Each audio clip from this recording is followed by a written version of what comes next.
Buenas, and welcome back to Free-to-Play Rants. Well, today we have a 5v5, I believe this was draft. Yes. And, yes, pretty much it for now. The topic of the day will be human nature and methods of control. Just my opinions, no great insights this go around. I really want to build a foundation of what I kind of think first. Then we can see if that changes, I can justify it. This is of course assuming that the channel eventually goes in a somewhat philosophical area, which I think it will just based on my personality. But anyway, so the main things of the day, you'll be introduced to a new icon because of LeBlanc, and it'll be much improved over my last video's annotations method, because you can just delete those, which is, I'm denying your free will. And more importantly, I'm denying it because the image is just too dang cute. I call him Awkward Llama. You'll love him, I promise. And if not, I'm sorry, we cannot be friends and lovers. It's just not gonna happen. But anyway, back on topic at hand. So let's see, human nature. Human nature, of course, can be defined as whatever it is, but generally we understand human nature to have a darker component to it. Something. And what did they ward? Did they ward the bush, and is that why he came back? And if so, then why didn't he come back when I steal his red buff right here? I don't understand this game. It had weird things happening. I just don't know. Anyway, back on topic. Human nature generally has something kind of like a darkened component, whether you call it an animalistic component or you call it just... Why did he have exhaust? Okay, now watch, just for me.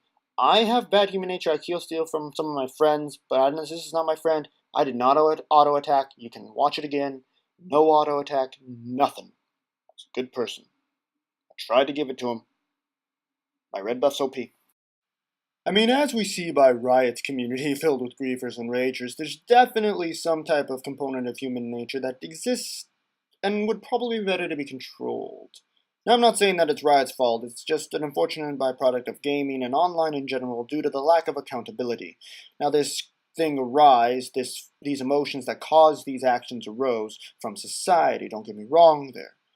But it definitely does show that there is something in need to control. I mean, some individuals might like that type of anarchy. I personally prefer a little more civility, a little more friendliness all in all from my co-players. Let's see, and I got a flash. I counted that as a victory, but admittedly I could have come sooner, and now some more verbal vomit is gonna come from LeBlanc. Hi, Awkward Llama. How you doing, buddy? I missed you. I did. These were my old show. Now let's see. Where was I? Now, methods of control generally exist. Some philosophies believe that human beings are naturally inclined to good and that evil is some contrived thing from society. I'm willing to entertain that idea. It's reasonable. Society definitely has some ways of corrupting the human soul to need to accommodate to certain needs. I mean, the wealth-based economy in and of itself, we'll have a large discussion about that someday. And if not, I'll have a discussion of my own, because I like talking about it. Wealth-based economies, the transportation system, I'm weird, leave me alone. Anyway, let's see. So, controlling the human nature, let's assume human nature does have a component that needs to be controlled, a component that wants to steal, a component that wants to hurt people, a component that wants to lie for one's benefit. I think we can all understand wanting to have some betterment for ourselves, wanting to be able to receive more necessarily than what we deserve, or what we're entitled to by society or the norms, and that's normal because we naturally want more. It's just part of our society. We rose through the ranks of mammals by being greedy and being extremely intelligent. The combination of the two. All animals have a desire for self-preservation. Human beings had a desire to be bigger than self-preservation and to want comfort. They had a desire for a higher pleasure, which allowed them to evolve into an advanced species using tools and technologies to advance their culture beyond what would normally be a subsistence living, which most animals live in.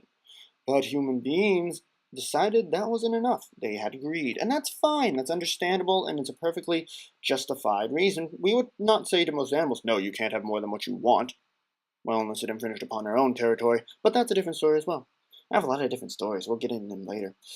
But the main thing here is that human beings naturally have greed and a desire for higher pleasure programmed into them, and if they didn't before, they definitely do now. Can we honestly say that the majority of us are able to go back into nature and simply exist with nature, subsistently? No, I wouldn't do it. I like my Doritos too much, they're delicious. But, oh yeah, I like this. Check out the burst. You want to see some burst? I'll show you some burst. Bam! And there goes the dynamite. Oh my gosh. Oh my gosh. And Red Buff didn't steal it this time. Greedy Red Buff. So let's see. Now I sense there may be some dissension in the idea of just controlling human nature and the desire for growth, and that's understandable. But let's take a quick analysis of exactly what happens when we let human nature flourish. Human nature, when it's allowed to go beyond its natural restraints, in my opinion, has tendencies to use that momentum and that control, as many philosophers and theologians and sociologists understand. It grew abnormally fast. That's the power of letting human beings do what they want. They're enthusiastic. They do what they want. And because it aligns with the mission of the program, they'll do it very enthusiastically. Such is the result of our ability to grow as a species and our ability to grow as an economy in the United States. Greed is the name of the game in this wealth-based economy. It's not a sociology. It wasn't in its foundation. It's always been about accumulating wealth based on your own merits. A brilliant idea. It worked well. Our economy grew substantially. But that philosophy has the philosophy that the job of the individual is to be able to raise by your bootstraps and to be able to grow and build as much of your fortune as is necessary so long as it doesn't infringe upon the rights of another. What is that noise? I'm tapping a Tide bottle. I don't know. Anyway, so yes, I'm running out of time. I got a big rant on this one. Let's see. Growing out of the idea of individual wealth gain, human beings have, of course, created a system of inequality because it's up to the individual to be able to grow not what is fair to society, but what they can earn. They use their own resources, they find legal loopholes, and that's because the goal is wealth, it's about growth. And that's just from human nature. And it grew out of control and it became an unjust system, in my personal opinion. A system that we can avoid? Probably not. But an unjust system nonetheless. Now, back on topic. Controlling human nature is challenging, but it's done in two primary ways, and unfortunately, it's good cop, bad cop. Good cop, bad cop, of course, just evolves into the standard idea that one is a punishment system, the other is a reward system. Of course, the punishment system is very obvious, and in League of Legends terms, it's the tribunal. You are punished for things that you are found guilty of by a tribunal due to reports from your peers. Now, that's all well and good, but that means that you need to create a society and a community that exists in moral, justified behavior. Because you need at least a few of them to report the individual as being not familiar with community standards. And it helps to have them in the minority because people don't like just sending the same report day after day after day after day for every game they play. So, and you need to build a moral backing in there. And I mean, the moral backing will come more from society itself, from the game. But the game is its own little community. You have your own identity when you go into different communities. Whether or not that is your community at school, at work, at home, in the digital world, it's all about things. Now, I went in there because I knew that Corky would be able to kite her. We lost this fight because she went back in, but she was being hard to control. Look at me, I have no real defensive stats. Little MR and tenacity, that is it. That is it. I'll be able to control her, I have to get a giant bat. I don't know why. I think I just wanted to kill Nautilus. I wasn't thinking too straight on that one. Anyway, back on topic. I only have a few minutes left. Let's see. So, controlling human nature, then, you need to instill a type of morality. So, instilling it in the LOL community there's been the recent trend since Season 3 of instilling good player behavior. One such thing was being able to create supportive outlets through things like the plus system. And this one I support entirely. I misclicked, but it worked out because what happened is I made her have to be CC'd, I locked her in a corner, and then unlike an intelligent one who would use a tumble to hide in the bush, she just went there. Well, she probably would have died in the bush anyway. It worked out. The key is that I made it so they were a disadvantaged position. Now back on topic. Being able to control human nature in the current system involves more than that. It involves the construction of a mythos, and that's really what I'd like to rant about for the next couple minutes. A mythos is an interesting construct. One of the original uses of the term mythos came from Plato, and that's where I learned it from. In his writings in Utopia, no, it was Republic, sorry. In his writings of the Republic, Plato wrote about how the mythos would be created in order to instill the values of the society in a moral sense rather than simply a legal sense. Because as we know, laws are well and good, but in the end it doesn't change who we are, and if we don't believe in the value, then we're not likely to probably follow it for very long unless, well, even if the punishment is extremely severe, then we just live in a totalitarian society and we'll rebel. So, mythos is required, and it creates, and watch my death. It's pretty dang impressive. Mythos is required in order to create a system where we are able to believe theories of good behavior in this instance. Such is the case with things like the Golden Rule or,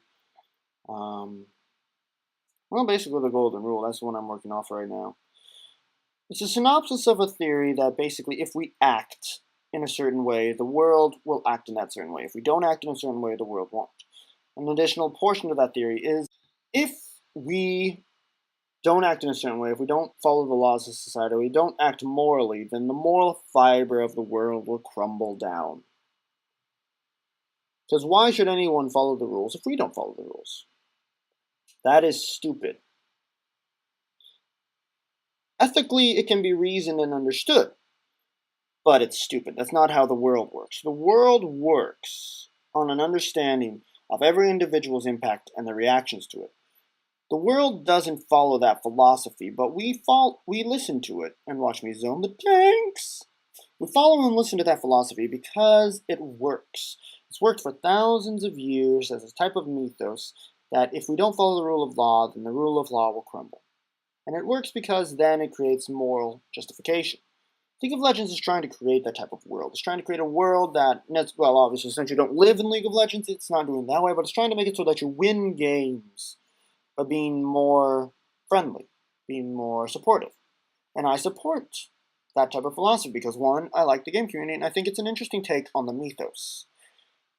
It's using statistical facts to support a theory that being good will help you win games. Being friendly will help you win games. There are pro gamers who don't believe that. They say be greedy, follow yourself, carry, and there are justifications for that, and it's not going against my rule. It's more of a exception and clarification to the rule, and we'll go into that later of being greedy versus being supportive.